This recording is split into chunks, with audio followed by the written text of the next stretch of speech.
High, আপনারা সবাই ভালো তো? তো আজকে হয়ে যাক ভিন্ন ধরনের কিছু।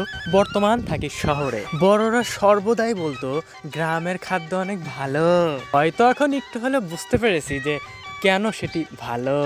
তো অনেক দিন পরে এই বর্ষার সিজনে আমি গ্রামের বাড়ি গিয়েছিলাম। তো আমার ভিডিও যদি আগেরগুলো দেখে থাকেন তাহলে অবশ্যই জানবেন যে আমাদের বাড়ির পাশেই হচ্ছে যমুনা। তো যমুনা থেকে সরাসরি খালের মাধ্যমে আমাদের অঞ্চলে পানি প্রবেশ করে। তাহলে আমাদের খালে কি শুধু যমুনার পানি আসলো নাকি সাথে অন্য কিছু এসেছে? এইবার গ্রামে গিয়ে আমিও খুব মজা করে মাছ ধরেছি, কিন্তু আমি যে মাছটি ধরেছি সেগুলো হচ্ছে রাতে ধরেছি, এই জন্য আমি ভিডিওতে আপনাদের দেখাতে পারিনি। আপনারা জাস্ট মাছগুলো দেখুন এগুলো কেমন। এখন স্ক্রিনে যে বলটি আপনারা দেখতে পাচ্ছেন এরকম আরো অসংখ্য বল ধরা হয়েছিল সেই রাতে।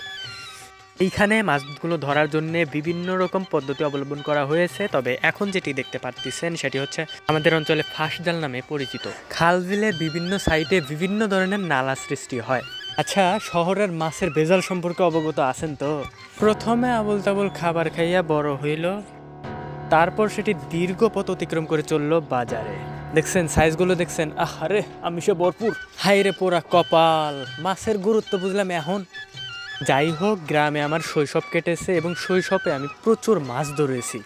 ধরার জন্যে আমিও বিভিন্ন পদ্ধতি অবলম্বন করেছি। আমার নতুন একটি চ্যানেল, দয়া করে সাপোর্ট করেন এবং সাপোর্ট পেলে পরবর্তীতে আরও ভালো কিছু নিয়ে আসবো আপনাদের সামনে ইনশাল্লাহ।